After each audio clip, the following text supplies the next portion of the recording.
la sismología forense del terremoto de Haití. Y ustedes se preguntarán, sismología forense, ¿de qué se trata? ¿Cómo es posible si la ciencia forense es una ciencia médica, ¿no? Que tiene como objetivo, bueno, una persona que está enferma o ha muerto, pues estudiar el cadáver para tratar de descubrir las causas de la muerte, qué enfermedades tuvo. Inclusive los arqueólogos ya utilizan restos arqueológicos de hombres que vivieron, hombres en el sentido genérico, ¿no?, de la palabra, que vivieron hace cientos y miles y hasta millones de años de antigüedad atrás y investigan las enfermedades que soportaron. Yo tuve un caso muy interesante que participé en una excavación arqueológica de aborígenes cubanos, que prácticamente todos tenían las muelas lisas. Es muy interesante, o sea, eso parecía ser que ellos comían algún material muy duro y entonces se desgastaban las muelas. Y también había muchas muelas sueltas, es decir, que padecían de pérdida de muelas, una enfermedad que se llama gingivitis hoy en día. Es decir, que a través del estudio de los esqueletos, pues uno puede averiguar enfermedades de las personas. La sismología y la geología es lo mismo. Nosotros, después que ocurre, para ir al caso, un terremoto, pues los científicos rápidamente van al lugar, colocan equipos de medición de terremotos, mucha cantidad de ellos, en lugares que les parece importante, se hacen vuelos tomando fotografía y película a baja altura para tomar datos, inclusive se hacen algún tipo de vuelos con equipos de fotogrametría láser que permite ver el terreno sin la vegetación, y también satélites, se hacen observaciones de mediciones en diferentes lugares, y eso es lo que se realizó en el caso de Haití. Yo tuve la suerte de asistir a una reunión que hubo en meses pasados, en el 2010 también, en República Dominicana, donde nos dedicamos a estudiar la geología forense del terremoto de Haití. Y los resultados fueron realmente inesperados. No se trata de un resultado que todos conocíamos y fuimos a comprobarlo, sino que realmente los resultados que se obtuvo de la sismología forense de Haití son absolutamente novedosos y nos abrieron una puerta grande para la continuación del estudio de los terremotos, de la sismología en el mundo en general, porque el conocimiento vale para todo, y específicamente aquí en el área del Caribe y las Antillas Mayores. Vamos a volver a la imagen que estábamos observando. Aquí tenemos la región donde en su entorno ocurrió el terremoto. Aquí ven una imagen satelital de Haití, y en el color violáceo son los lugares que son más húmedos.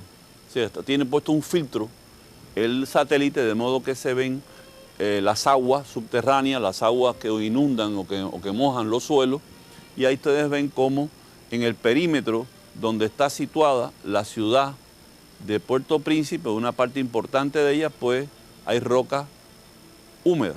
Vamos a profundizar un poquito más en esto después. No aquí en las zonas del sur, por acá abajo estará Jamel, etcétera, que realmente no tienen esas cualidades. Es una zona montañosa, por supuesto está mejor drenada. Entonces miren esta imagen. Ustedes ven como si fueran nubes. Van a pensar, bueno, hubo grandes fuegos, ¿no?, como resultado del terremoto. Absolutamente ninguno. Por ser Puerto Príncipe una ciudad realmente con una economía muy pobre, pues allí no hubo fuego, no hubo surtidores de agua, no hubo escapes de gas, sencillamente porque no hay un sistema de alcantarillado, tuberías, no hay un sistema de gas que vaya a las casas, cosa que nos parece muy común a nosotros aquí en Cuba, y sin embargo ya pueden ver que en otros países a veces no lo tienen. Y bueno, en este caso el terremoto, las imágenes del terremoto no nos muestran sencillamente que no ocurrió ningún daño provocado por explosiones, ni fuegos, ni mucho menos. Entonces te dirán, bueno, ¿y ese polvo? Ese polvo lo produce tanto la destrucción de las propias construcciones como la roca al fracturarse. Un colega mío que estuvo en este lugar, digamos, 2 o 3 días después del terremoto, se encontró que en el suelo había un polvo blanco cerca de las fracturas que había en el terreno. Y este polvo era como talco, muy fino. Y ese polvo salió de las fracturas, de las grietas, es decir, las grietas en su desplazamiento fracturaron la roca y generaron un polvo que subió a la atmósfera y se unió al polvo que generó también la fractura de las construcciones. Es decir, que estamos hablando de un polvo sismogenético, lo cual a los geólogos nos sirve para, en el futuro, si estudiamos las capas de la corteza terrestre más superficiales, ¿no? Si encontramos una capa de material fino blanco, podemos decir, ahí hubo un terremoto. Es decir, es un indicio para conocer terremotos del pasado, y lo aprendimos estudiando los terremotos del presente. Vamos a seguir viendo más imágenes del caso de Haití. Aquí ustedes pueden ver esta área completamente devastada y algunos edificios que apenas soportaron el terremoto. Al fondo están las elevaciones de la península de Tiburón, que le llaman así, que es la que está al suroeste de La Española. Aquí tenemos, fíjense, casas que algunas prácticamente colapsaron en sus pilotes, sin embargo otras que no sufrieron tanto. Y volvemos sobre esta imagen, miren, esta casa prácticamente no sufrió ninguna alteración. Algunas de estas sufrieron muy poca alteración. Estas están en la montaña, donde hay roca firme. Y las casas que estaban en el llano fueron las que más sufrieron. Esto nos lleva a una idea. Bueno, es que las casas que están en las montañas se resisten más que las que están en los llanos. No. Hay un efecto que se llama efecto de posición, efecto local, ¿no? Y es el que determina realmente si una casa va a soportar más o menos el efecto del terremoto. Y eso es qué tipo de suelo hay debajo. Si el suelo es húmedo, arcilloso o arenoso, transmite más el desplazamiento y se convierte como en una sustancia semilíquida, como semifluida, y por supuesto usted no puede construir una casa arriba de mantequilla, digamos. Esa casa se va a hundir.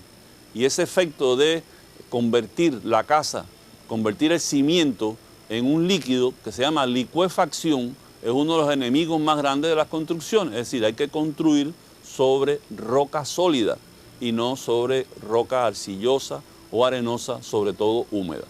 Ese es uno de los principales conocimientos que ya existía, porque inclusive hay un pasaje bíblico de San Mateo que dice, en un momento de intercambio de Jesucristo con sus seguidores, que él dice, el hombre sabio construyó su casa sobre la roca dura y la casa resistió. Ese se refería a lluvias, etcétera, pero bueno, vale lo mismo para la roca. El hombre no sabio fabricó su casa sobre sedimentos arcillosos, sobre arena, y la casa no soportó. Actúa con tu vida como hizo el hombre sabio. Ese es el mensaje bíblico. Y en el caso real nuestro actual, ¿qué nos enseña? Que ya había un conocimiento desde la época antigua de que construir sobre roca sólida, sobre roca dura, es importante y es una garantía de que la casa soporte mejor cualquier tipo de evento, ya sea hidrometeorológico como un evento de lo que estamos hablando, un sismo. Entonces esto manténgalo en sus conocimientos, que es muy importante para todos aquellos que quieran fabricar una casa en el futuro. Y vamos a ver otro aspecto del conocimiento que hemos adquirido sobre el terremoto de Haití, sobre el estudio forense del terremoto de Haití.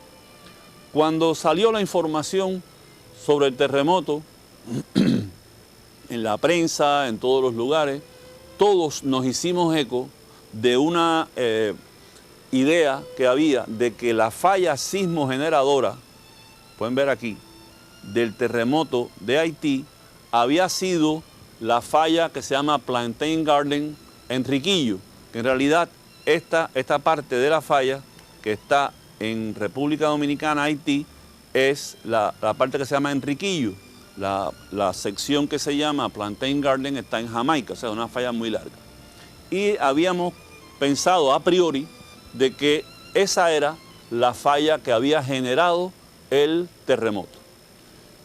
¿En qué se basó esto? Bueno, ya hubo una investigación en años anteriores de los desplazamientos a través de esa falla y de la dinámica de la fuerza que estaban actuando en la región de la Española, o sea, República Dominicana y Haití. Y se pronosticó científicamente de que había una acumulación de esfuerzos ahí. Digamos, estos dos cuerpos, mis manos, se quieren separar y deberían moverse lateralmente a determinada velocidad. Esta mano es la placa del Caribe, esta es la placa de Norteamérica. Y aquí están las dos desplazándose. Así debería ocurrir, pero hay puntos en que hay irregularidades y se crean acumulaciones de esfuerzo. Aquí estoy haciendo fuerza yo y no logro separar las manos porque se está acumulando fuerza. Y de pronto dispara. Y ese es el terremoto. Pues esto se determinó que había una falta de desplazamiento. Cuando no hay el suficiente desplazamiento en una falla, pues se puede pronosticar que en cualquier momento, dentro de unos días, dentro de unos meses o dentro de 100 o 200 años, puede ocurrir un terremoto. Nosotros no podemos prever cuándo va a ocurrir un terremoto. Sin embargo, podemos prever que el terremoto va a ocurrir en algún momento. Y eso se pronosticó. Por eso, en cuanto ocurre el terremoto, pues sencillamente, como ustedes pueden ver en esta gráfica, se le achacó su culpa a la falla Enriquillo-Plantain-Garling. Sin embargo, cuando se hicieron estas investigaciones forenses, se determinó que la falla Enriquillo no generó el terremoto. Perdón. Todas las investigaciones que se realizaron ahí en tierra, a lo largo de esa falla, mostraron que no se había movido ni un milímetro. No se había movido para ningún lugar. Y que, por lo tanto, esa falla no había generado el terremoto de Haití. La primera mala conclusión, es decir, el primer problema que trae esta conclusión es que esa fuerza que está acumulada en esa falla aún no se ha liberado. De modo que en un tiempo, no sabemos cuándo, puede liberarse y generar un terremoto de una magnitud semejante al que ya tuvo lugar. ¿Qué les parece? Es realmente una mala noticia, pero es uno de los resultados que sale del estudio forense del terremoto de Haití. Y bueno, y ustedes dirán entonces, bueno, y entonces, ¿cuál fue la falla que produjo el terremoto? Porque usted mismo ha dicho que generalmente los terremotos lo provocan la falla, desplazarse. Digo, sí, es verdad. Entonces, ¿qué pasó? Se encontró que había una falla que no estaba visible, no estaba tan clara, expresada en el relieve como la falla Enriquillo, y que era la responsable. Vamos a ver una lámina que nos va a esclarecer sobre esto. Esta es la falla que supuestamente era Enriquillo, es decir, una falla de desplazamiento por el rumbo. Ustedes se acuerdan que estudiando los mecanismos de los terremotos, aquellas figuras que parecen pelotas de voleibol, pues se podía determinar el movimiento de la falla, ¿verdad? ¿Se acordarán de eso? Pues resulta que este tipo de desplazamiento no fue visible y fue de menor importancia dentro de los resultados de los mecanismos de la falla. Por tanto, esa falla no fue. Y sin embargo, todos los mecanismos, un 90% de los mecanismos de los terremotos, y no solamente del terremoto principal, sino de la réplica que ocurrieron posteriormente, indicaron que era una falla de este tipo, una falla inversa, y que no correspondía con la falla Enriquillo. Una falla que no estaba visible en la superficie, que estaba allá en el interior de la Tierra, acumulando energía para en un momento, pues, ocurrir un desplazamiento súbito y provocar el terremoto. Esto se determinó por muchos métodos. O sea, yo les he dicho que existen muchas maneras de estudiar los movimientos de una falla. En este caso, el primer indicio que se obtuvo fue los mecanismos de los terremotos. El segundo, una serie de investigaciones que yo no voy a explicar ahora porque no es el objetivo de esta clase. En este caso se llama interferometría, que mediante un estudio satelital del campo magnético que se hace en varias ocasiones, este estudio de magnetismo se hizo antes y después del terremoto. Se comparan los campos y la diferencia, la interferencia entre ambos, permite determinar cómo están las fuerzas distribuidas en el interior de la Tierra. Y ahí salió, fíjense a la derecha, que es más obvio para ustedes, que la falla Enriquillo no se había desplazado, como le dije, eso se logró ver en superficie, y que había esta otra falla que no se conocía antes, pero que forma un sistema de falla que está provocado por unos esfuerzos, o sea, fuerzas dirigidas de norte a sur, y que entonces crearon este desplazamiento inverso. Ustedes se acordarán que hemos hablado de que las fallas inversas se generan por desplazamiento de compresión. Pues ahí tienen el caso. El terremoto de Haití fue provocado por una falla de compresión, no solamente el terremoto principal, sino toda la réplica. Y la culpada, mal culpada, Enriquillo, pues está exonerada de toda culpa y allí esa falla no se movió nada. He visto imágenes de todo tipo, inclusive las que se toman con esta fotogrametría láser que da una visión fantástica de la superficie terrestre, que se ve cada grieta, cada fractura, y Enriquillo estaba absolutamente en reposo. Sin embargo, pues la otra que estaba escondida fue la que vino a generar esto.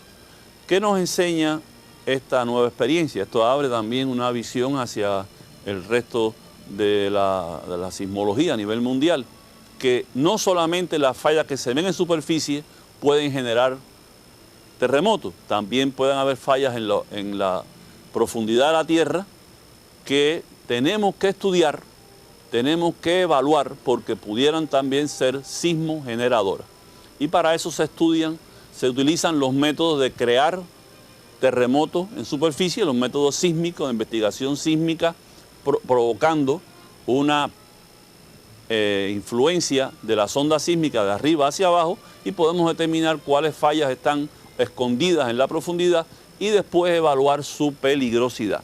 Y eso es una de las conclusiones, digamos, de las más importantes sobre el terremoto. Pero ya les hablé al principio de que algunas casas soportaron y otras no.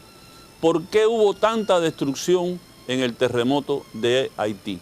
Sencillamente observen, toda esta área que está en color rojizo, pues sencillamente es muy húmeda.